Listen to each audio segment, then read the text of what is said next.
Ya, shalom saudara-saudaraku yang terkasih. Shalom jemaat Tuhan, kita semua yang hadir di tempat ini. Dan teristimewa saya memberikan shalom bagi saudara-saudara yang tetap mengikuti channel ini di dalam mendengarkan firman Tuhan dan khotbah-khotbah firman Tuhan. Saudara-saudaraku yang terkasih, di hari ini kita masuk lagi dalam ibadah kita di hari Minggu 19 November 2023. Kita akan membaca firman Tuhan lagi. Hari ini yang terambil dari Efesus, kitab Efesus pasal kedua, ayat yang kedua. Satu ayat saja untuk kita membacakannya di hari ini. Dan firman Tuhan bunyinya demikian. Kamu hidup di dalamnya karena kamu mengikuti jalan dunia ini. Karena kamu mentaati penguasa kerajaan angkasa, yaitu roh yang sekarang sedang bekerja di antara orang-orang durhaka. Saudara-saudara, hari ini berdasarkan firman Tuhan, satu ayat saja dari kitab Efesus pasal yang kedua ini, ayat yang kedua, kita mau berada di bawah sebuah tema ialah keluar dari jeratan setan. Ya, keluar itu nanti kita akan mau melihat ada latar belakang. Saudara-saudara, kalau kita melihat kehidupan di dunia ini, kita tidak bisa hanya melihat satu sisi pribadi, yaitu kita tidak hanya melihat Tuhan bekerja, ya.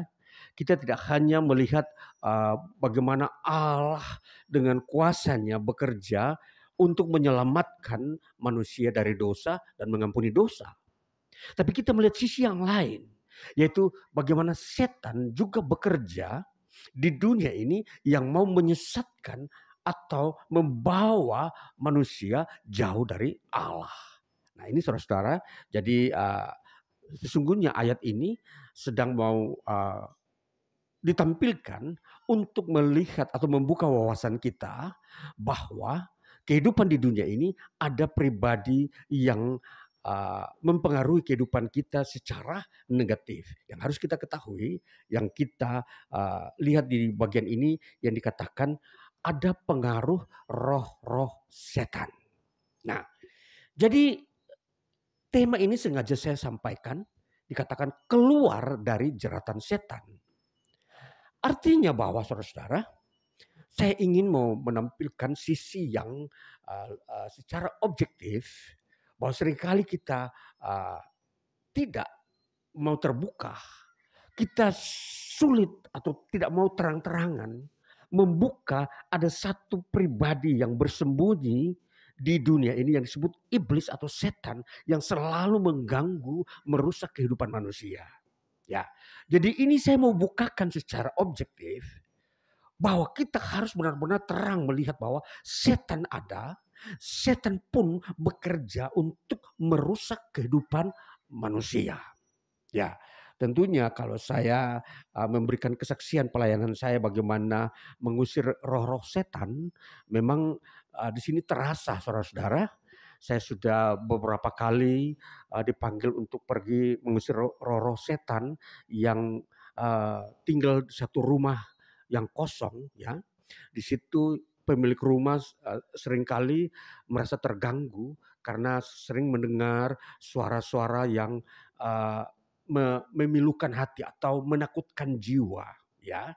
Seringkali terdengar setiap hari jam-jam tertentu terdengar suara tangisan-tangisan histeris orang-orang yang tidak dikenal, ya.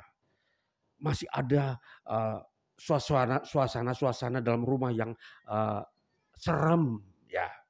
Ini seringkali ada saat ini. Itulah sebabnya kenapa saya mau membuka secara objektif dalam pemberitaan Injil hari ini bahwa keluar dari jeratan setan. Saudara, setan atau roh-roh jahat bekerja tidak hanya sebatas pada hal-hal mistis, hal-hal yang serem, yang menakutkan, ya, atau merasuk orang sehingga dia tidak sadar akan pribadinya yang sedang ada. Dia tidak bisa mengontrol dirinya. Ya, seperti saya beberapa minggu terakhir ini saya dalam pelayanan saya ke Jogja, ada seorang putri yang memang dia telah mengalami sebuah pribadi yang tidak terkontrol dirinya, ya seringkali dia sedih sendiri, sering dia merasa kambuh dan menangis sendiri. Ya, ini saudara-saudara, dia memang telah mengalami sebuah kerja iblis secara tidak sadar bertahun-tahun yang lalu. Dan kini saatnya dia mengalami sebuah manifestasi yang memang membuat dia sendiri merasa rugi atau tidak mengalami perkembangan kehidupan pribadinya yang sudah dewasa. Nah, saudara-saudara, jadi di sini saya mau saksikan bahwa betapa iblis, roh setan ini mempunyai kuasa atau power di dalam merasuk dan menguasai manusia. Ini saudara-saudara, ini fakta dan objektif. Kalau kita mau melihat bagaimana roh jahat, roh setan ini mengontrol pribadi seseorang. Nah, saudara-saudara, di dalam Efesus pasal kedua di sini dikatakan kamu hidup di dalamnya karena kamu mengikuti jalan dunia ini. Ya. Kenapa? Ya, kita memperhatikan dulu kenapa ada unsur bahwa roh setan menguasai seseorang, mengontrol diri seseorang oleh karena dia mengikuti jalan-jalan yang ditampilkan oleh setan. Nah, mengapa seperti itu, saudara-saudara? Dan kita mau memperhatikan bahwa apa yang setan lakukan itu otoritasnya setan. Iblis mempunyai otoritas di dunia ini di dalam dia mempengaruhi manusia. Itulah sebabnya Allah pun ketika mau menyelamatkan manusia dari otoritas setan, Allah memakai otoritasnya juga untuk menolong manusia. Jadi otoritas-otoritas ini, pribadi-pribadi yang memiliki kuasa ini, inilah yang sedang mempengaruhi manusia. Kalau Allah mempengaruhi manusia supaya mereka diselamatkan dan diberkati. Sedangkan iblis mempengaruhi manusia untuk membuat manusia menderita. Nah, kita memperhatikan.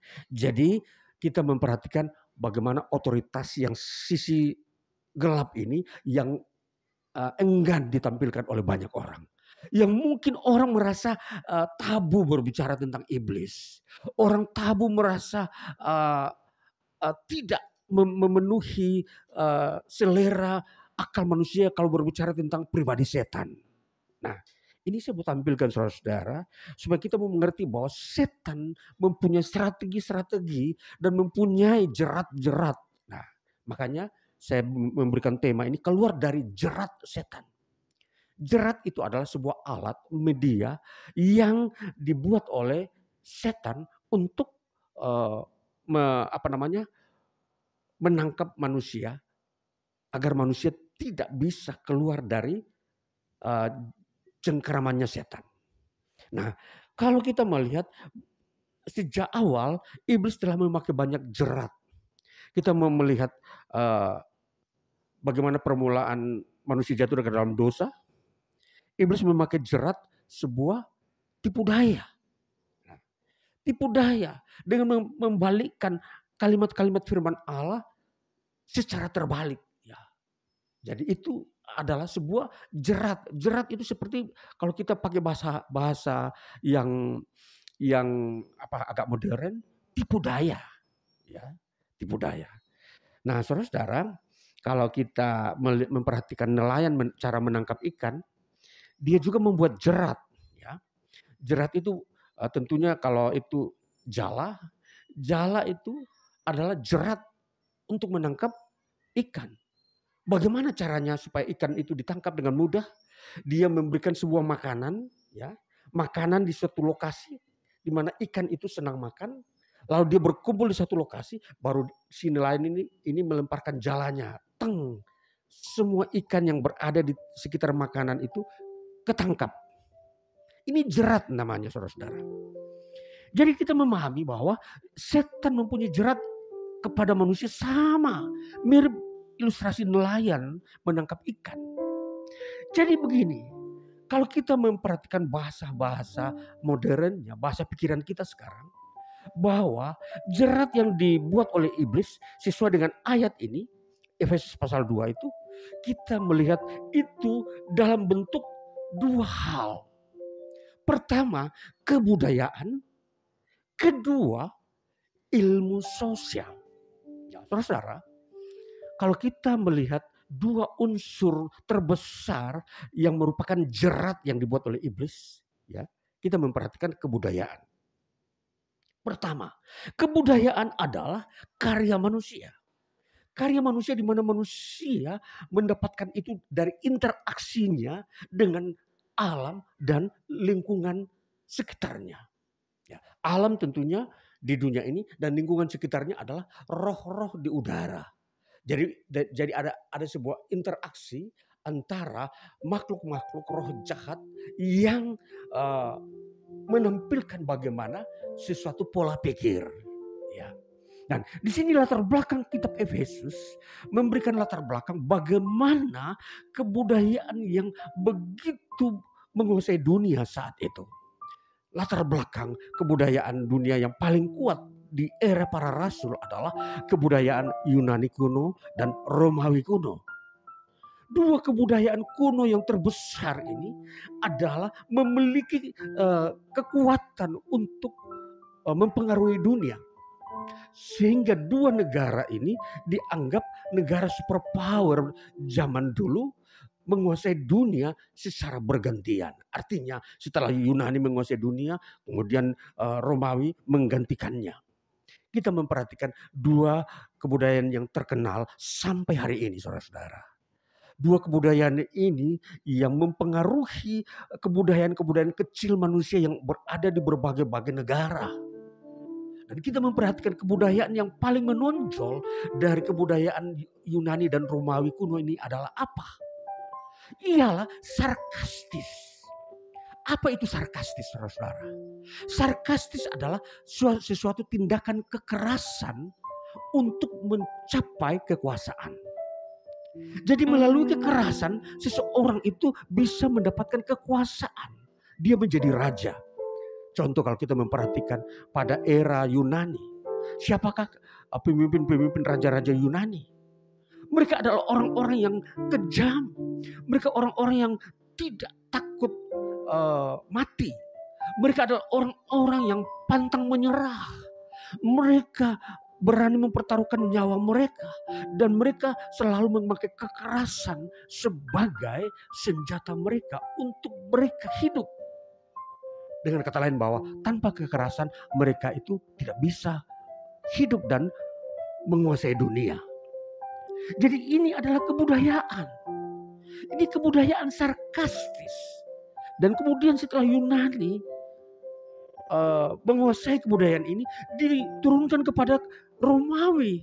Romawi pun menggunakan hal yang sama. Sehingga Romawi menguasai dunia pada periode berikutnya. Sarkastis. Nah, kita melihat bahwa kebudayaan-kebudayaan setelah kedua raja ini atau kedua penguasa dunia ini, itu akhirnya menjalar kepada bangsa-bangsa yang lain. Muncullah kekaisaran Jerman seperti Hitler. Dia menggunakan kekejaman, kekerasan juga, sarkastis untuk menguasai Eropa. Lalu kita melihat sampai tiba pada puncaknya, yaitu Perang Dunia Kedua. Ini pola hidup kebudayaan sarkastis. Ini adalah jeratan setan. Saudara-saudara, ada anggapan orang berkata kalau dia mau menguasai dunia, dia harus berbuat sejahat-jahatnya. Dia harus dengan kekuatan fisik dan tidak takut membunuh manusia. Ini kebudayaan, saudara-saudara. Betapa barbar ini. Ini kebudayaan barbar, kebudayaan yang sungguh keras dan kasar, yang tidak mempunyai peri kemanusiaan. Ya, jadi orang-orang yang tidak menyerah akan dibunuh. Orang-orang yang tidak tunduk kepada dia punya perintah akan dibunuh. Nah, ini saudara-saudara, ini sarkastis. Nah jadi saudara-saudara, ini adalah jerat-jerat setan. Jadi bayangkan, perhatikan. Untuk mendapatkan kekuasaan dunia, menjadi seorang raja yang ditakuti oleh segala bangsa, harus melalui sebuah kekerasan. Nah, itulah sebabnya iblis dikenal sebagai bapa pembunuh. Siapa mengikuti cara-cara iblis ini, iblis memberikan kepadanya kekuasaan atas dunia. Nah ini saudara-saudara, ini kebudayaan yang telah dianut oleh berbagai bangsa-bangsa dan sudah beribu-ribu tahun. Ini sudah 2000 lebih tahun. Ya, bagaimana bangsa-bangsa menggunakan kebudayaan sarkastis ini. Kebudayaan kekerasan. Jadi dikatakan apa kelanjutan daripada kebudayaan sarkastis ini, saudara-saudara? Kebudayaan sarkastis ini dia menghasilkan sampai tingkat yang disebut modernisme. Untuk mencapai tingkat modernisme, pola hidup modern, yaitu dia menguasai dunia, maka pola hidup penipuan-penipuan itu dipakai. Bagaimana orang senang hidup dengan tipu daya, dengan cara-cara yang tidak benar. Jadi memanipulasi semua unsur-unsur kehidupan. Manusia dimanipulasi, diperdaya, dijual harga dirinya untuk mendapat keuntungan. Kita melihat peristiwa-peristiwa budak pada zaman Renaissance, di mana orang-orang hidup di dalam masa mulainya era industri. Banyak budak mulai bermunculan. Bagaimana hak hidup orang itu tidak ada nilainya, lalu diperjualbelikan untuk mendapatkan keuntungan bagi si orang kaya. Dan modernisme ini menghasilkan banyak orang kaya, tetapi lewat cara manipulasi, tipu-tipu. Nah ini jerat, saudara-saudara. Untuk mendapat kekayaan harus melalui jalan penipuan dan penindasan. Mendapat keuntungan dengan jalan-jalan yang tidak benar. Menjual produk-produk palsu. Ini jerat-jerat, saudara-saudara. Ini perkembangan daripada apa yang disebut sarkastik menuju kepada selfistik. Mencintai diri sendiri. Orang lain dikorbankan demi kekayaan diri sendiri. Ini selfistik namanya. Kalau sarkastik adalah membuat orang lain menderita, membunuh banyak orang demi dia punya kekuasaan. Itu sarkastik. Maka dari era sarkastik menuju selfistik, ini semua disebut jerat-jerat iblis. Makanya firman Tuhan berkata di dalam kitab Galatia, nanti kita akan memperhatikan bagaimana di situ dosa-dosa yang mempengaruhi manusia. Nanti kita baca sebentar. Kitab Galatia pasal yang kelima. Kita baca Galatia pasal yang kelima ayat 20. Dikatakan begini. Penyembahan berhala, sihir, perseteruan, perselisihan, iri hati, amarah, kepentingan diri sendiri, percederaan, ini dia, roh pemecahan, pemecah, kedengkian, kemabukan, pesta pora. Nah, dikatakan di situ kepentingan diri sendiri. Di dalam kita memahami dosa-dosa atau jerat-jerat iblis, ada istilah kepentingan diri sendiri, selfistic. Kalau percederaan tadi, sarkastik, suka membuat orang lain menderita, bahkan membunuh. Dan ini jerat-jerat yang ada di dunia ini, yang sudah dipakai oleh banyak bangsa, dan bertahun-tahun, berabad-abad itu dipakai. Dan munculnya banyak penderitaan di muka bumi karena era ini, saudara-saudara. Era kebudayaan sarkastik dan selfistik. Dan mari kita memperhatikan, saudara-saudara. Kita memperhatikan ini supaya kita mengenal era ini dan kita tidak perlu mengikutinya, saudara-saudara. Kita tidak perlu mengikuti cara-cara orang-orang dunia. Dan dikatakan Efesus pasal 2 tadi, karena kamu mengikuti jalan dunia ini, maka kamu menjadi budaknya, objeknya setan. Nah ini saudara-saudaraku, jadi kita memperhatikan. bagaimana setan bekerja di dunia ini. Dia memakai media-media yang sepertinya tidak mungkin ditolak oleh manusia. Membuat manusia terperdaya. Bayangkan dikatakan keuntungan yang besar, tapi di atas penderitaan orang lain. Sekarang menjual anak-anak, menjual gadis-gadis, menjual orang ke luar negeri. Dia menawarkan mereka dengan gaji sekian karena dia pengangguran, karena semua bangsa mengalami krisis. Tapi dia menjual itu, dia mendapat keuntungan yang besar. Ini dia jerat. Ini dosa kepentingan diri sendiri. Selfistic namanya. Dia ingin memperkaya diri dengan jalan yang tidak benar. Menjual organ-organ tubuh manusia. Berani membunuh orang lain untuk mengambil organ-organ vitalnya lalu diperjualkan ke negara lain. Ini jerat-jerat, saudara-saudara. Mari kita memperhatikan ayat yang kita baca tadi. Ternyata ayat ini mempunyai 3 aspek.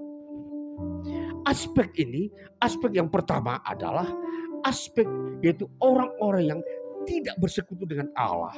Mari kita memperhatikan ayat ini di dalam bagian kitab Efesus pasal 4 ayat 14. Kita melihat Efesus pasal 4 ayat 14. Ayat ini bunyinya begini. Sehingga kita bukan lagi anak-anak yang diombang-ambingkan oleh rupa-rupa angin pengajaran, oleh permainan palsu manusia dalam kelicikan mereka yang menyesatkan. Ini saudara-saudara, ada golongan-golongan atau lembaga-lembaga orang-orang yang memang sengaja mau memalsukan seluruh keberadaan kehidupan manusia ini dengan berbagai motif-motif yang tidak bisa dimengerti oleh orang lain. Jadi orang lain dibodohi. Ya, kalau kita memperhatikan bagaimana calo-calo tenaga kerja, saudara-saudara, kita sudah dengar pernah di Indonesia ada calo-calo tenaga kerja yang mencari tenaga kerja untuk dibawa ke luar negeri. Ya, saudara-saudara, di sana ternyata terjadi permainan. Jadi si calon tenaga kerja ini, dia sambil di tempat pekerjaan, dia ternyata di sana tidak menerima apa yang sesungguhnya disampaikan. Nah, banyak kasus-kasus yang pernah terjadi tahun-tahun sebelumnya, dua dekade yang lalu, tahun-tahun 2002 dan seterusnya, banyak tenaga kerja Indonesia yang dibodohi oleh orang-orang yang mencari keuntungan sendiri lalu dibawa ke luar negeri. Ini disebut membodohi manusia sesamanya. Ini adalah jebakan. Saudara, banyak orang tampil dengan keuntungan yang besar, menawarkan keuntungan. Jangan percaya, saudara. Ini sebuah kebodohan. Banyak muncul di YouTube juga. Ada penawaran kerja 1 hari gajinya bisa 6 juta atau 600.000 sampai 900.000 1 hari, saudara-saudara. Ini sesuatu yang membodohi. Masih ada. Itu dikatakan itu praktek-praktek jerat yang sering kita lihat saat ini. Banyak jerat-jerat yang dibuat oleh iblis untuk membuat orang lain mengalami kerugian, mengalami penyesalan, dan bisa saja menjadi miskin dengan peristiwa-peristiwa itu. Dan ini yang kita harus perhatikan. Jangan kamu mengikuti jalan yang diajarkan oleh orang-orang yang penyembah-penyembah dunia dan setan ini. Ini saudara. Jadi kita harus lebih tegas dan kuat bahwa di dunia ini ada praktek-praktek setan. Jadi bagaimana kita mengenal praktek setan ini? Melalui tawaran yang manis. Tuhan tidak pernah menawarkan sesuatu yang muluk-muluk. Tuhan hanya berkata percaya. Percaya. Ini Tapi kalau setan menawarkan, dia akan memberikan kekayaan. Ini sesuatu yang kontradiksi, saudara-saudara. Berbeda. Jadi mari kita mau belajar, mendengar firman Tuhan. Supaya kita semakin cerdas. Kita bukan hanya kita mengerti tentang kebenaran Tuhan. Tapi kita harus mengerti bagaimana kelicikan setan di dalam menipu akal kita. Ya, jadi kembali. Kalau kita sudah melihat ciri khas daripada setan, maka kita akan dengan mudah bisa menolak semua tawaran yang ada di dunia ini. Nanti kita perhatikan seterusnya. Di dalam 3 aspek. Aspek yang pertama kita sudah tahu tadi, ialah memakai oknum-oknum yang suka tipu daya. Aspek yang kedua adalah kita memperhatikan tentang ilmu pengetahuan yang mereka gunakan. Atau ilmu-ilmu sosial. Boleh kata kita sekarang memperhatikan banyak ilmu tawaran bagaimana cepat kaya. Ya, ini ilmu pengetahuan. Mereka memberikan metode-metode cara langkah-langkah agar seseorang cepat kaya. Dan tanpa disadari di dalam setiap step-step yang ditawarkan ada satu step yang tersembunyi yang disebut di situ tipu-tipu. Saudara-saudara, di situ mengandung unsur tipu-tipu sehingga seluruh target-target yang sudah dibicarakan untuk mencapai cepat kaya itu bisa terwujud. Nah, ini saudara-saudara, waspada dengan berbagai-bagai penampilan seminar-seminar bagaimana seseorang untuk mendapat kekayaan dengan cepat dan mudah. Ini semua praktek-praktek di mana di situ ada kebudayaan-kebudayaan yang di mana iblis memakai jerat. Jadi pasti ilmu tipu-tipu itu lebih diandalkan karena menipu, membodohi orang lain. Ya.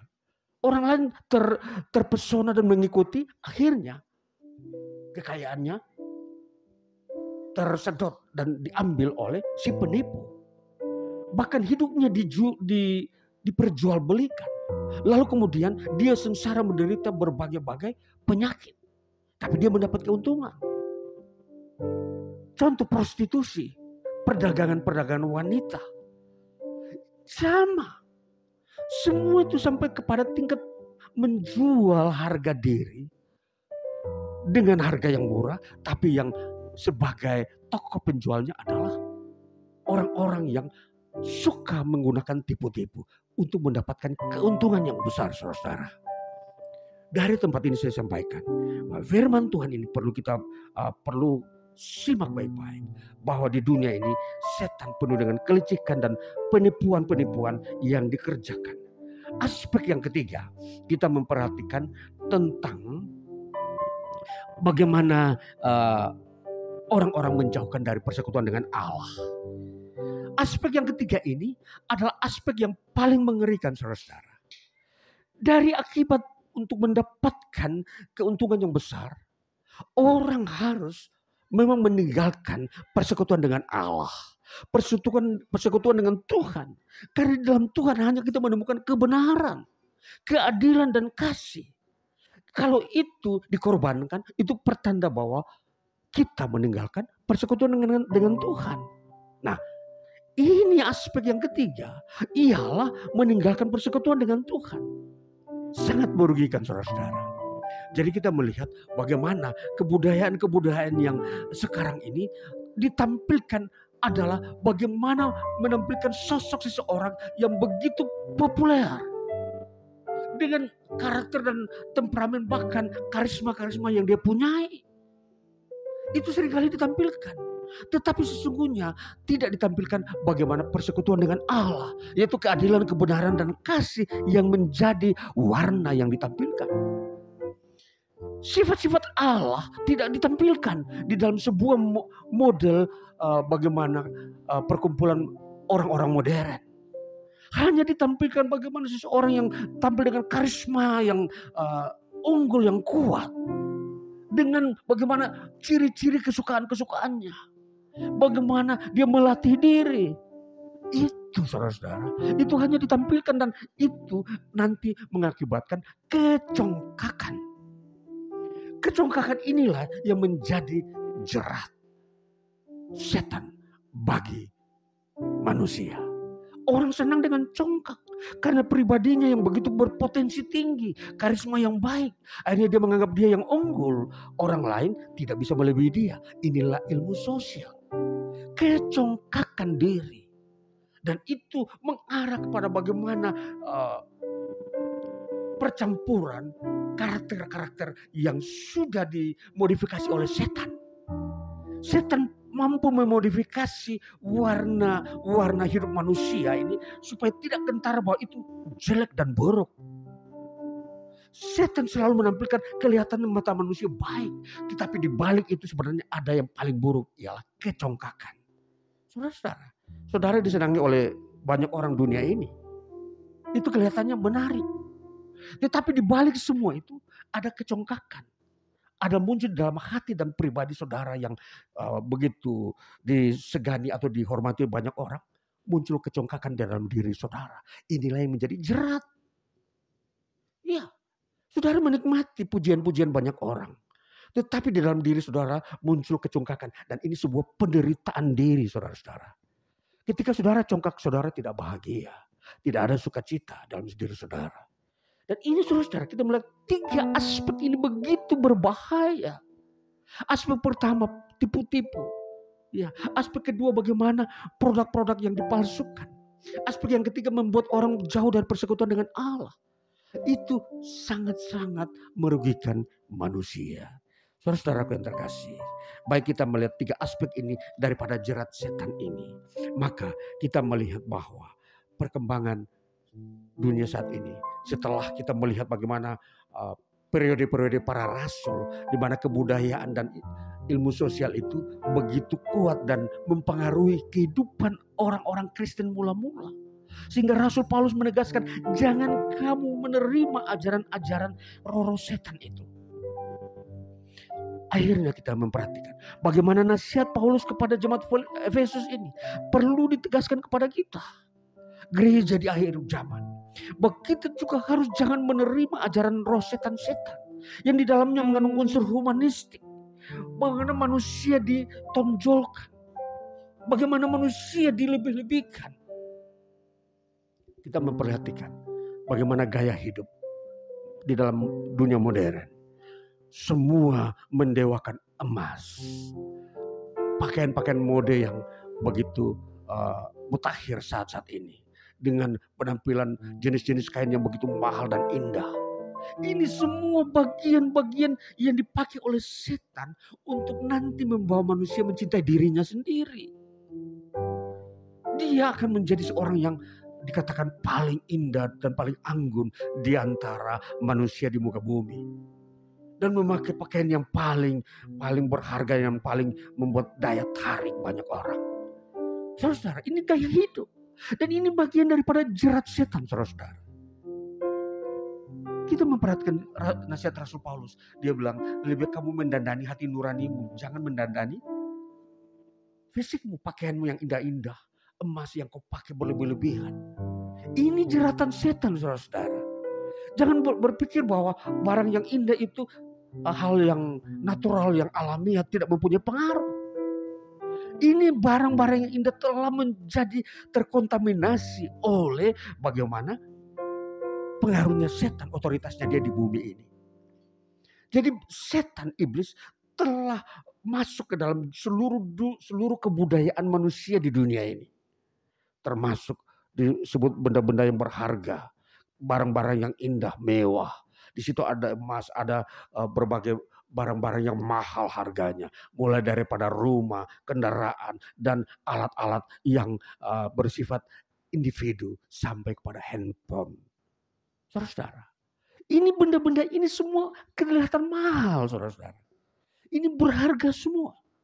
Tapi perhatikan hati-hati.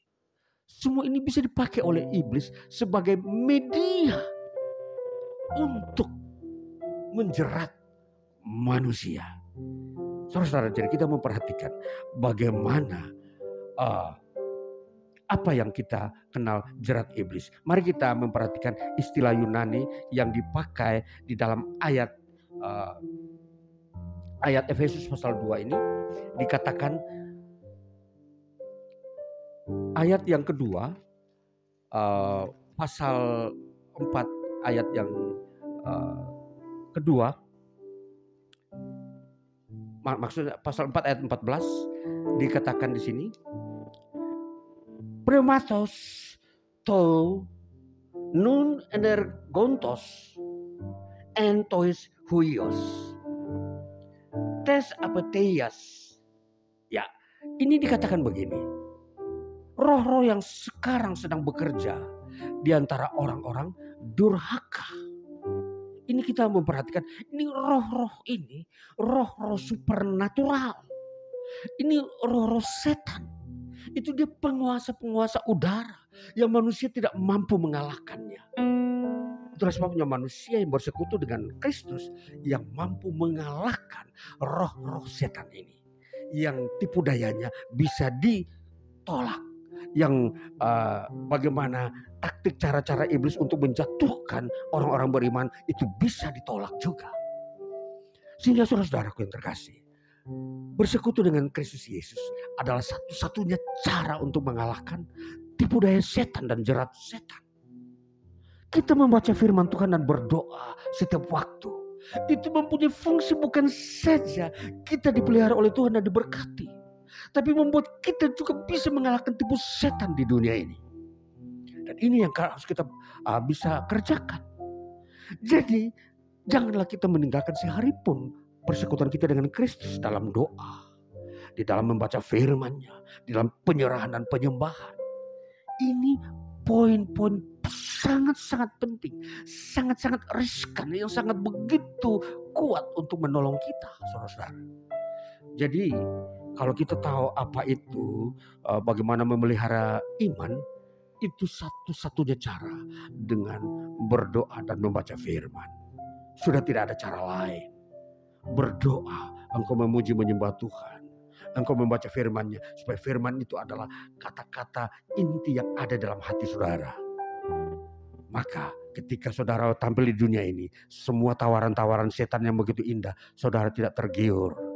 Saudara tidak menjadi tertarik dengan semua tipuan-tipuan. Jadi ini saudara-saudara, kalau kita memperhatikan bagian-bagian yang ditampilkan oleh setan ini, itu menyangkut pemikiran.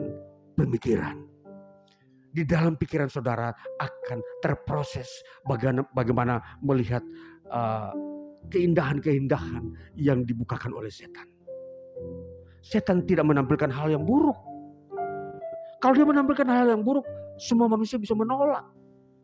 Tapi dia menampilkan keindahan. Tapi di balik itu baru keburukan. Itu namanya jeratan, saudara. Seperti saya tampilkan tadi, nelayan bagaimana menangkap ikan, saudara. Dia memberikan makanan dulu kepada ikan. Ya. Sedang asik makan, baru dia lemparkan jalannya, baru kena semua itu ikan yang sedang makan satu lokasi itu, saudara-saudara. Ini sama. Jadi iblis memberikan makanan yang enak-enak, indah-indah dulu.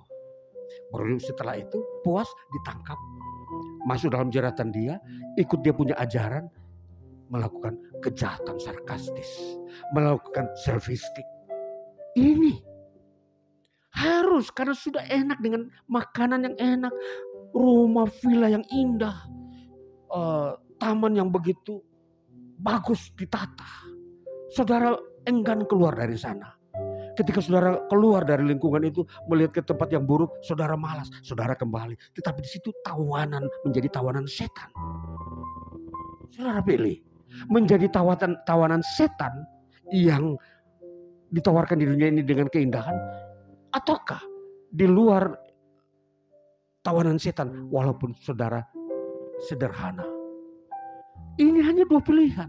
Memang dunia ini ada dua lokasi. Yang satu penuh dengan keindahan, yang satu penuh dengan carut marut, tidak terapi. Tetapi di sini ada kemerdekaan. Di sini ada kemuliaan Tuhan. Jadi kemuliaan Tuhan tidak diukur dengan sesuatu yang selalu indah. Kemuliaan Tuhan itu menyangkut suasana hati, saudara-saudara. Jadi Perhatikan kita kembali. Jadi jangan mengukur kemuliaan Tuhan itu dengan taman yang indah, rumah yang begitu luks, dan semua fasilitas yang lengkap. Kemuliaan Tuhan itu bukan bersifat fisik. Jadi perhatikan. Jadi jangan kita terpesona dengan sesuatu yang indah dulu. Kita harus tetap di dalam kebenaran Tuhan. Nanti kita memperhatikan dalam kitab Galatia pasal 5 tadi, bahwa sesungguhnya dosa-dosa tawaran setan ini mempunyai dua efek, yaitu penyakit dan penderitaan. Mari kita memperhatikan. Dalam Galatia 5 ayat 20 dikatakan, di situ ada perseteruan, perselisihan, iri hati, amarah. Itu bagian-bagian daripada akibat ialah penyakit. Era modern sekarang ini banyak muncul penyakit-penyakit baru, saudara-saudara. Penyakit yang memang belum sempat ditemui oleh para ahli-ahli kedokteran. Sudah banyak orang mengalami penyakit.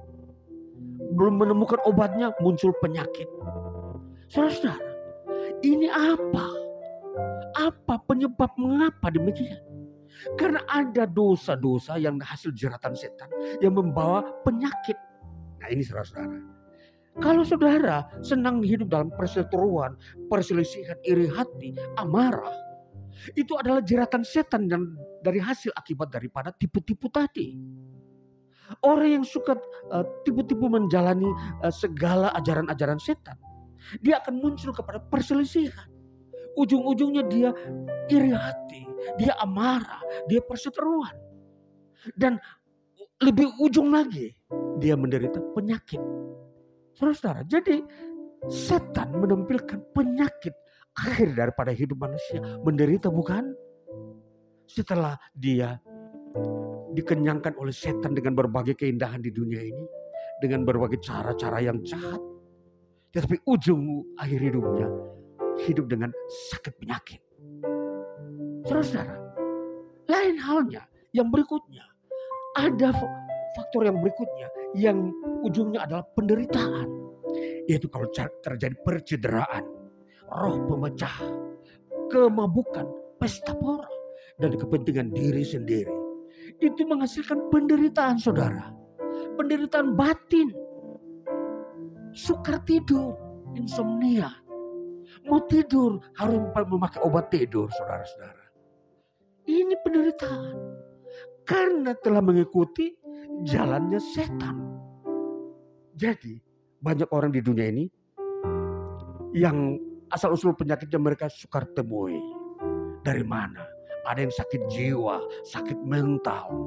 Ada yang penyakitnya sukar tidur dan tidak senang makan.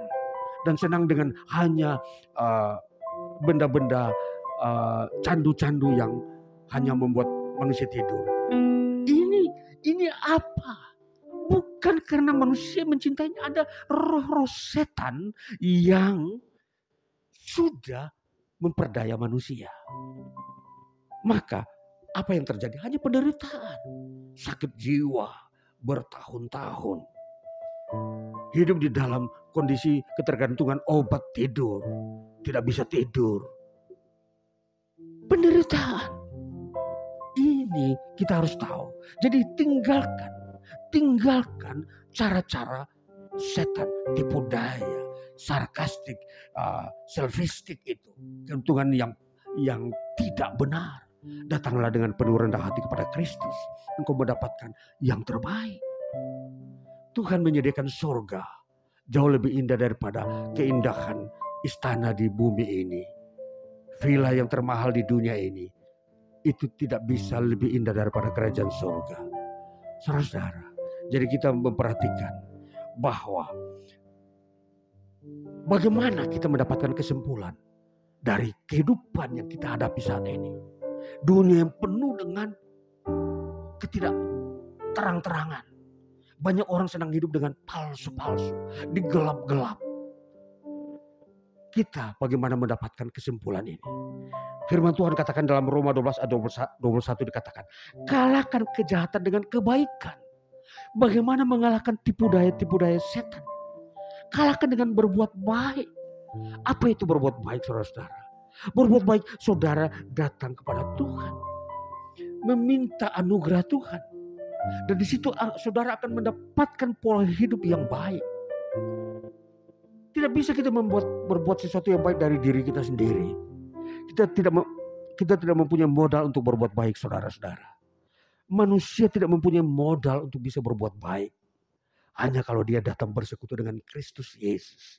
Dia mendapatkan anugerah kekuatan untuk melahirkan perbuatan-perbuatan baik ini. Maka ini saudara-saudara, kalahkan semua tipu daya setan dengan anugerah. Anugerah. Itulah yang disediakan Allah bagi setiap orang yang datang kepada Kristus Yesus. Nah, dikatakan Nika en to agato to kakon. Kalahkan kejahatan dengan kebaikan. Nika en to agato. Agato itu kebaikan. Kalahkan. Nika itu kalahkan. To kakon itu kejahatan. Jadi kalahkan kejahatan dengan kebaikan. Itulah moto kita saat ini, saudara-saudara. Di tengah-tengah hidup yang dimana roh setan, roh jahat ada di muka bumi. Ini yang harus kita pakai. Kalahkan kejahatan dengan kebaikan. Maka kita akan sampai kepada penghujung tema ini. Bahwa kita menemukan jalan keluar terhadap tipu daya setan ini. Ialah dengan kalahkan kejahatan dengan kebaikan. Maka saudara-saudaraku yang terkasih, mari kita masuk di dalam hari-hari hidup kita, di dalam iman kita. Jadi kita tetap terus mengasihi Tuhan. Kita tetap berharap bersandar akan anugerahnya. Kita tidak gampang diperdaya oleh setan dengan sarkastiknya dan selfistiknya. Jangan saudara-saudara, kita tetap mengharapkan anugerah Tuhan Yesus yang selalu dinyatakan hari lepas hari. Biar kita semakin dihibur oleh firman Tuhan, memenuhi hidup kita dengan hidup yang diisi oleh firman Tuhan. Bukan gaya hidup modern. Hidup berdasarkan kasih, bukan berdasarkan ambisi. Hidup berdasarkan iman, bukan berdasarkan kekuatan. Jadi ini mari kita hidup benar-benar secara lebih terang lagi di dalam firman Kristus Yesus. Tuhan Yesus memberkati kita. Haleluya. Haleluya.